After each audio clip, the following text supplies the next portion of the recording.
In a dying forest at the edge of a small village, where the trees were sparse and the wind whispered through broken branches, lived a boy named Kiran. Kiran loved the forest more than anything in the world. Every day, he would wander among the trees, listening to the rustling leaves and the distant calls of birds that still dared to sing. But the forest was dying. The streams were drying, the soil had turned brittle, and most of the trees had withered.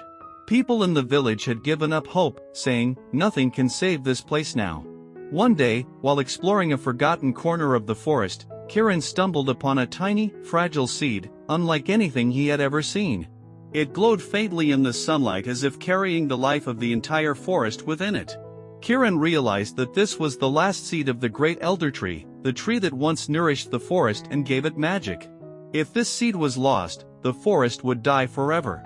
From that moment, Kiran dedicated himself entirely to protecting the seed.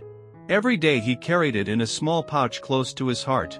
He watered it from the last clear stream, guarded it from wild animals, and shielded it from storms. Days turned into weeks, and weeks into months. People laughed at him. One seed? How can one seed save all of this? They mocked. But Kiran didn't care. He knew that even the smallest spark can ignite hope in the darkest places. One harsh winter, a powerful storm swept through the forest. Trees crashed, rivers flooded, and the wind tore through the land like a furious beast.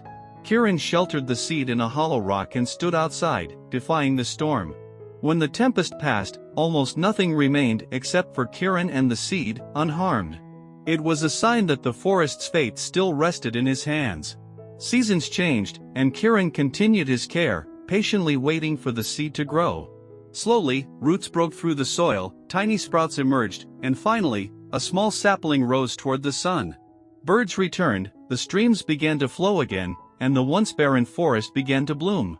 The villagers, who had doubted him, now came to see the miracle he had nurtured. They realized that hope does not arrive all at once, it grows slowly, nurtured by patience, dedication, and unwavering belief. Years later, the great elder tree stood tall again, its branches stretching toward the sky, filled with leaves, fruits, and life. Kiran, now older, would often sit under its shade and smile. He had learned a truth that he would carry forever. One small effort, if nurtured with love and patience, can bring back an entire world from the brink of destruction. And so, in a world that often gives up too soon, Kiran's story became a beacon, a reminder that even the tiniest seed of hope can grow into a forest of miracles.